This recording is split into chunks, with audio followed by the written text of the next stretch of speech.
मैं पानी पी रहा था और चाची का पेटे वाला हिस्सा देख रहा था जो कि बहुत ही खूबसूरत तरीके से बना हुआ था। मेरा दिल चाह रहा था कि मैं उस पे हाथ लगाऊं।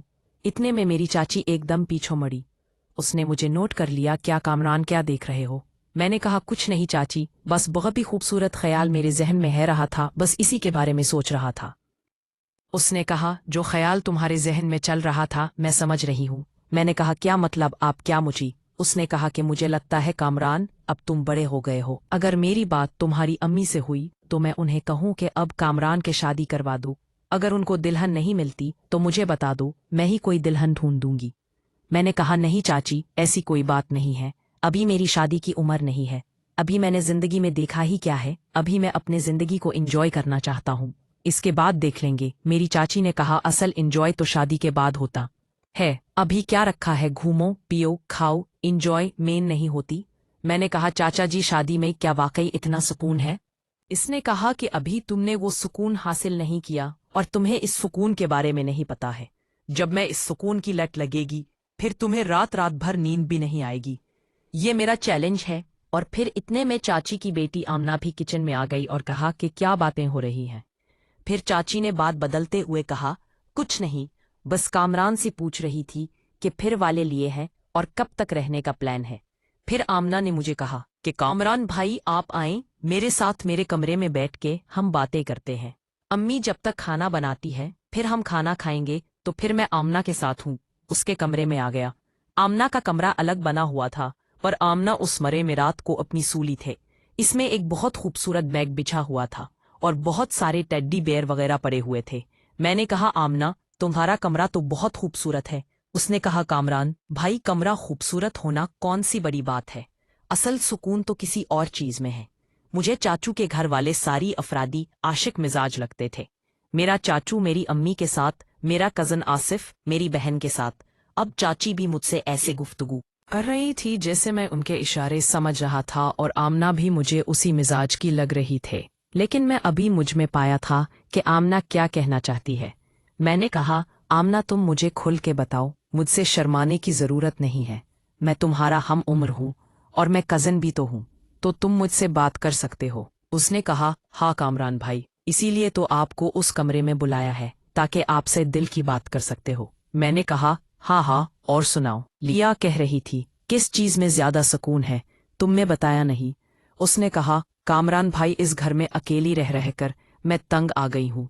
आसिफ भी बाहर की लड़कियों में मुंह मारता फरता है और मेरा अब्बू भी ऐसे ही है, मेरी अम्मी पर तवज्जो नहीं देता। और हाँ कामरान भाई, जो मैं आपको बता रही हूँ प्लीज बाहर किसी को मत बताइएगा। मैंने कहा आमना तुम मुझे अपना दोस्त समझो, ऐसी कोई बात नहीं है। तुम जो कहना चाहती है खुल के कहो। और हर बंदे की पर्सनल लाइफ होती है, उसमें कोई बड़ी बात नहीं। मेरी भी कुछ पर्सनल लाइफ है, तुम्हारी भी हुई। अब मैं नोट कर रहा था कि आमना मेरे साथ रईस महसूस कर रही है और वो बात करने का अंदाज भी खोले दिल से होना शुरू हो गया।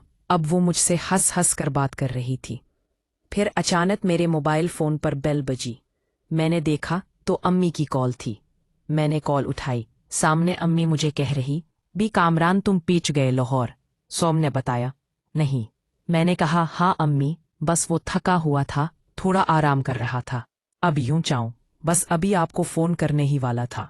फिर अम्मी ने पूछा सुनाए घर में कैसा माहौल है, अब्बू कैसे हैं? और छोटी और बनी लेसी है। और तुम बताओ? मेरी अम्मी ने कहा कामरान तुम्हारे बगैर दिल ही में लग रहा। तुम्हारे अब्बू वैसे ही परेशान हैं, घर का माहौल बोर हो गया है। अब मैं बहुत बोर हो रही थी। तुम कब वापस आ रहे हो? प्लीज जल्दी आ जाओ। मैं अम्मी को क्या बोलता कि मैं यहाँ किस काम से आया था, और जब तक मेरा वो काम नहीं होता मैं तो कराची हरगिज जाने वाला नहीं था। मैंने कहा अम्मी आप परेशान ना हो, मैं जल्दी आ जाऊंगा, बस कल अपने दोस्त के पास जाऊंगा, नौकरी का पता करना है। जो भी अपडेट होगी मैं आपको बताऊंगा। फिर मैंने फोन काट दिया। आमना ने कहा कामरान भाई क्या आप यहाँ नौकरी करने आए हैं? मैंने उससे कहा ऐसे ही समझ लो। आमना उसने कहा कामरान भाई कराची इतना बड़ा शहर है, आपको वहां नौकरी नहीं मिली?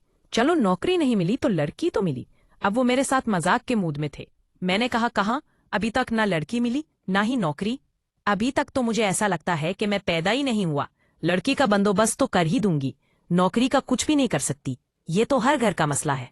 मेरे आसफ भाई भी कितनी अरसे से बैठा हुआ है, हालांकि मेरे अब्बू के इतने ताल्लुकात हैं, लेकिन फिर भी पाकिस्तान में नौकर में कहाँ रह गई हैं। मैंने कहा क्या मतलब? आमना लड़की तुम्हारी कोई दोस्त है क्या?